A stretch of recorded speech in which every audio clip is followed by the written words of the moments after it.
Award function போனால் கூட கிண்டல் பண்ணுங்க. இதை பாருங்கள், தத்துவ பாடல்கள்லாம் இசையமைக்கிற மியூசிக் டைரக்டர் வரார் தேவா. தத்துவ பாடல், அதாவது இந்த ஆப்கேலா இன்தானா, அது ஒரு நல்ல மந்திரம் அப்படின்னு சொல்லிடுவேன் நான். ஏன்னா இது தெரியாது, நமக்கு அர்த்தம் தெரியாது இல்லையா.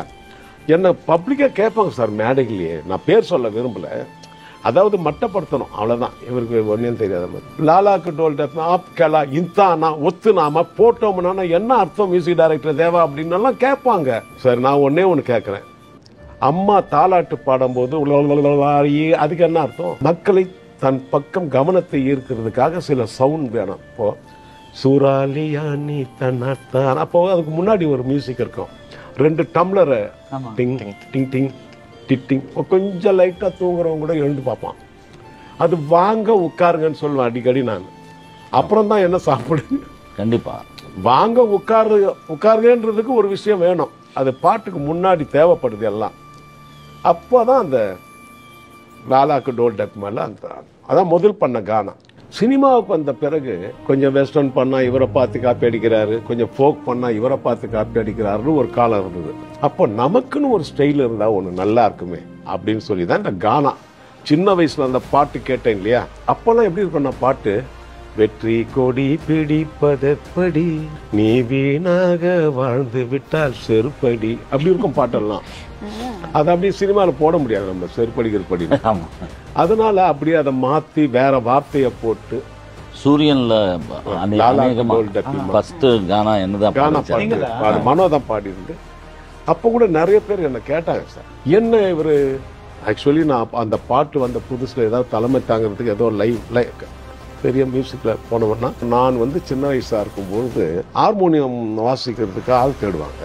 யாராவது என்ன ஹார்மோனியத்துக்கு கூப்பிடுவாங்களான்னு ஏங்கிட்டு இருப்பேன். படிக்கிற பையன் அப்போ நான் உள்ள தூங்கவே மாட்டேன். எங்கள் அப்பா வெளியே உட்காந்துருப்பார். எவனா வந்தாங்க, அவன் தூங்கிட்டான்டா டே போங்கலண்டா அப்படின்னு சொல்லுவார் எங்கள் அப்பா. நான் இன்னும் தூங்கலப்பான்னு சொல்லுவேன் உள்ளே இருந்து. அவ்வளோ ஆசை, லவ் பண்ணுறது தான், வேற ஒன்றும் இல்லை. யார் ஒருத்தர் முன்னுக்கு வரவங்கலாம் அவங்க ப்ரொஃபஷனில் மனசார லவ் பண்ணணும். கஷ்டம் தான், எல்லாம் இஷ்டப்பட்டு கஷ்டப்படணும். அப்படி இருந்தால் வந்துடலாம். அந்த ஹார்மோனியம் வாசிக்க சொல்லுவாங்களா அந்த இடத்துலன்னு சொல்லி ஆர்வமாக காத்துட்டு இருப்பேன். போய் வாசிப்பேன். இதை வாசிச்சா அப்போ அந்த மறந்துட்டு அவ்வளோதான், முடிஞ்சு போச்சு. சினிமாவுக்கு வந்த பிறகு கொஞ்சம் வெஸ்டர்ன் பண்ணால் இவரை பார்த்து காப்பி அடிக்கிறாரு, கொஞ்சம் ஃபோக் பண்ணால் இவரை பார்த்து காப்பி அடிக்கிறாருன்னு ஒரு காலம் இருந்தது. அப்போ நமக்குன்னு ஒரு ஸ்டைல் இருந்தால் ஒன்று நல்லா இருக்குமே அப்படின்னு சொல்லி தான் இந்த கானா. சின்ன வயசில் அந்த பாட்டு கேட்டேன் இல்லையா, அப்போல்லாம் எப்படி இருக்கும் பாட்டு, வெற்றி கொடி பிடிப்பதெப்படி நீ வீணாக வாழ்ந்து விட்டால் செருப்படி, அப்படி இருக்கும் பாட்டெல்லாம். அதை அப்படியே சினிமாவில் போட முடியாது நம்ம, செருப்படிக்கிறபடி. அதனால அப்படியே அதை மாற்றி வேற வார்த்தையை போட்டு சூரியன்ல ஃபர்ஸ்ட் கானா என்னதான் கானா பாடி மனோதான் பாடியிருந்து. அப்போ கூட நிறைய பேர் என்ன கேட்டாங்க, சார் என்ன இவர் ஆக்சுவலி நான் அந்த பாட்டு வந்த புதுசில் ஏதாவது தலைமை தாங்கிறதுக்கு ஏதோ லைவ் பெரிய மியூசிக்கில் போனோம்னா, தூர்தர்ஷனில் நான் வேலை செஞ்சிட்டு இருக்கும் பொழுது எம்எஸ் பெருமாள் சார்னு ஒரு நான் எனக்கு வேண்டிய ரொம்ப ப்ரொடியூசர், அவர் நல்ல மனிதர். நீங்கள் இந்த நாடகத்துக்கெல்லாம் மியூசிக் பண்ணிட்டு இருந்த தேவா தானே நீங்கள் அப்படின்னு என்ன கேட்டார். அங்கே ஒர்க் பண்ணிட்டு இருக்கும்போது அங்கே நான் செட்டெல்லாம் போடுவேன், இது போல் செட்டெல்லாம் போடுற ஒர்க்கு தான். ட்ரை பண்ண சினிமாவுக்கு கிடைக்கல.